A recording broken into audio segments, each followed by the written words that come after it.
Well, if you've listened to short teachings 1 through 5, you're probably wondering what else I have to say. These are supposed to be short teachings. I should be done by now. Well, I'm not done. So this is short teaching about the invisible world, number 6.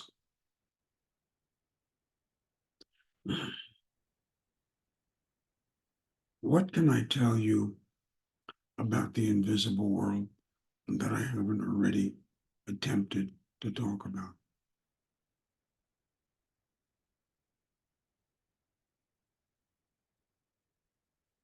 First, let me say that the invisible world, for me, is contained within Earth's gravitational field. I have no experience outside of our gravitational field. And I do not want to speculate. I don't think it's very interesting for me to speculate about what goes on beyond my experience. So within the invisible world, as bounded by our gravitational field, there is, as I've indicated previously, an area of high vibrational energy, the sacred. There's no negativity. There's no darkness. There's no harm. The sacred is, in fact, neutral, radically, shockingly neutral. It's neither this nor that. It just is. It always has, it always will be, and it will always change. It's both permanent and changing, which is to say, it doesn't make any sense to us, but it has this quality, which is really a strange and confusing experience. It's unchangeable and changing. It's static and dynamic.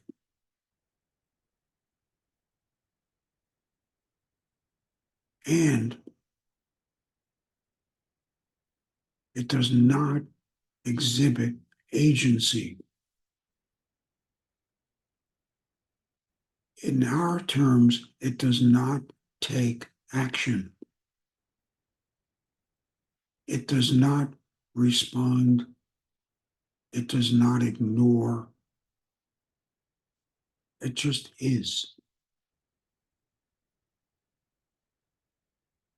You can't convince it to do anything.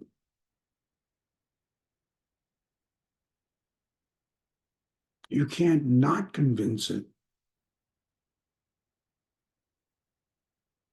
It doesn't respond to requests.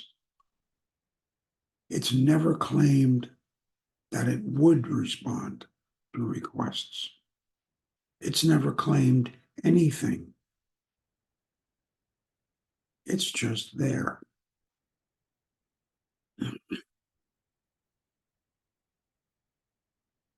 Oddly, we humans can communicate with it.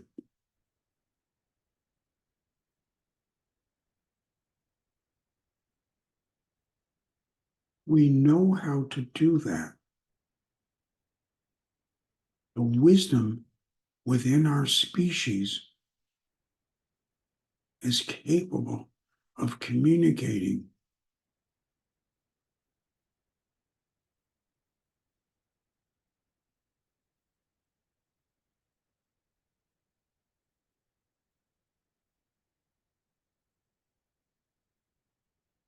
process available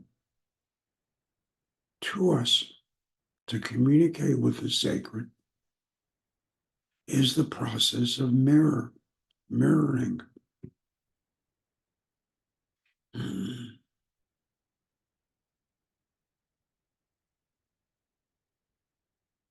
We are capable of reflecting the sacred back to itself.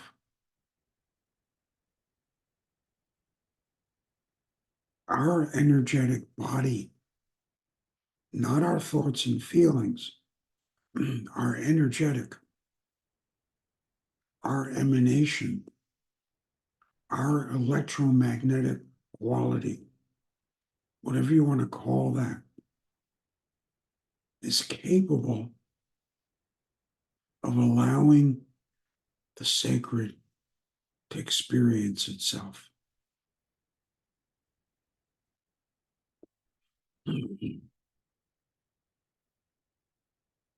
Now, of course, if you have thoughts and feelings, it clouds the mirror. If you have expectations, it disrupts the mirror. You, as the mirror, have to attain a high degree of neutrality. You have to let go of any attachment to outcome, any attempt at control, any possible agenda. You simply have to offer yourself as generously as you can.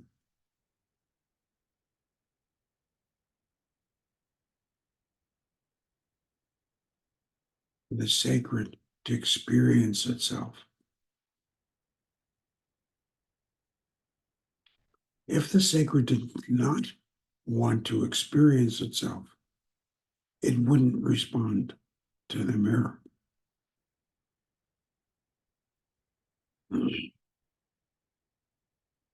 Is it actually experiencing itself?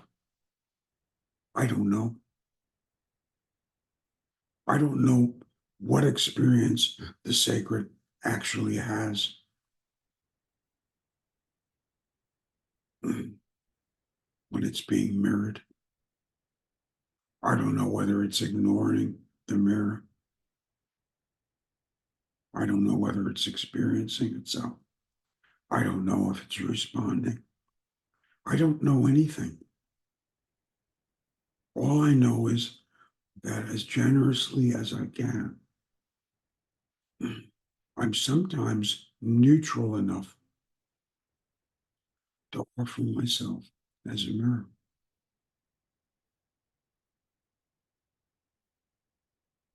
It's at those rare moments that I experience communion with the sacred.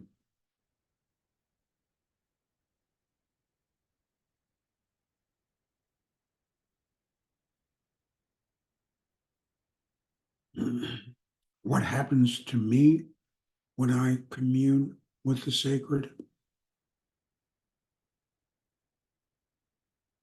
I have no thoughts and feelings to report back.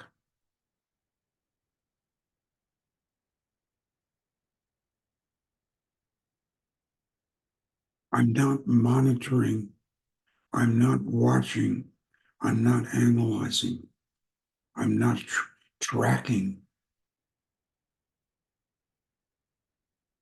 I've simply let go of any control and I'm there in the moment, however long the moment is. I'm there in the event, if you will, rather than moment.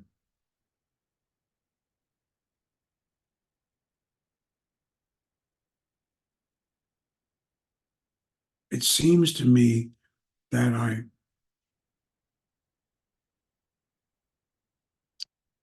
experience a trance-like state. I'm guessing, I think my guess here is pretty accurate.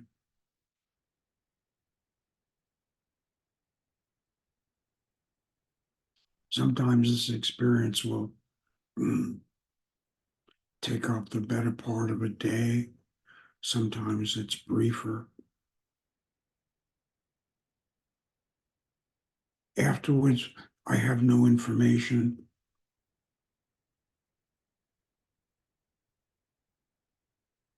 Sometimes I'm tired, especially at my age, after one of these events. Other times I'm not.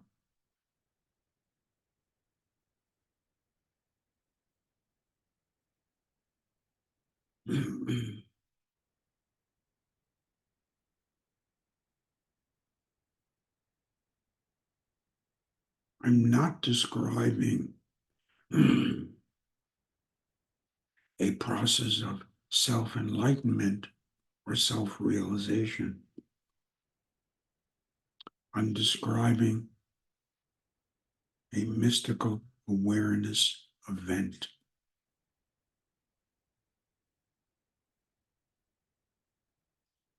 I have these events. It doesn't make me realized or enlightened. It just makes me one of a number of people in the history of our species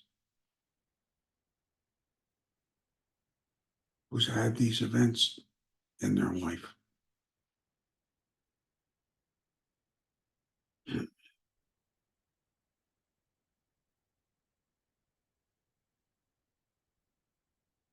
Why do I do this? I'm motivated by a service commitment. I want to be of service. I want to be helpful. I want to be offering and generous. That's what I want.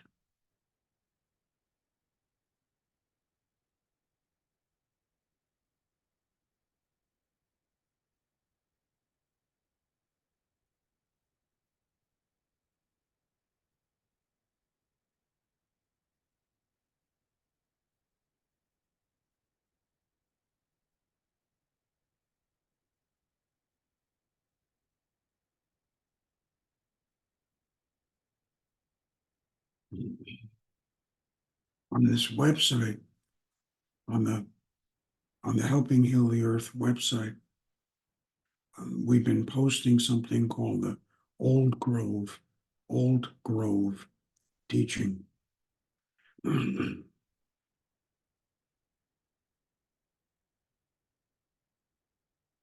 It's a teaching that will, I hope, result in your capacity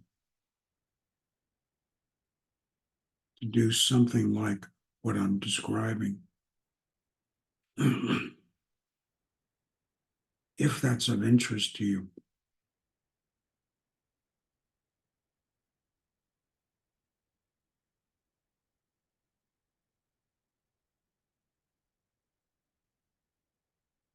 I've had other service opportunities.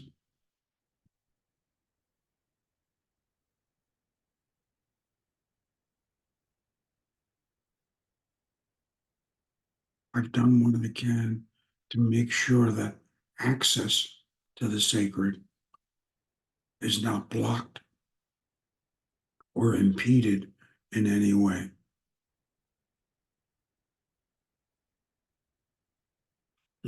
I've described my efforts in this regard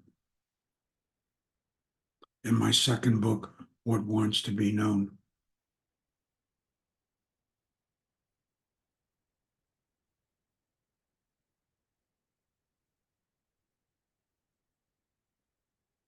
And some years ago, it seemed to me that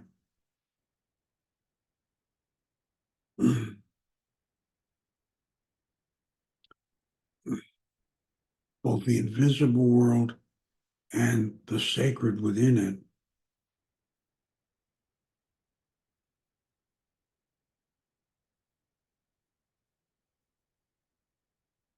had, for all sorts of reasons, been diminished.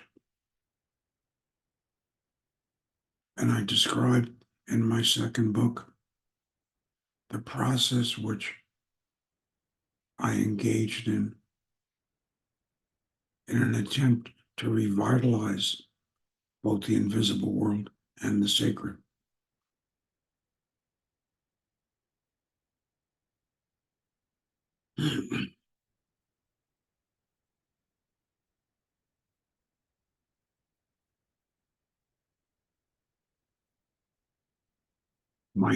My efforts to ensure ready access to the sacred and to revitalize the invisible world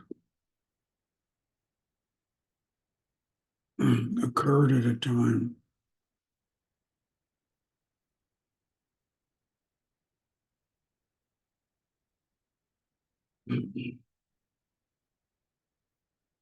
when I was willing to travel over much of the world to accomplish this service.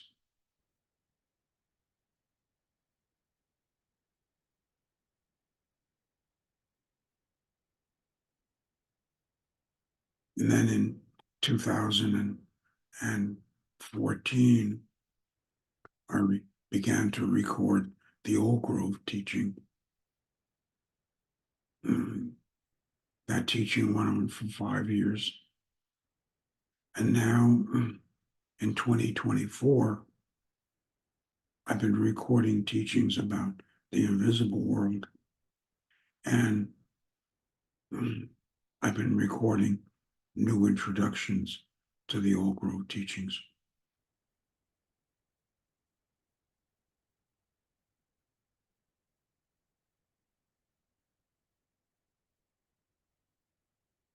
I hope these 6 short teachings about the invisible world have some value for you. Thank you for watching.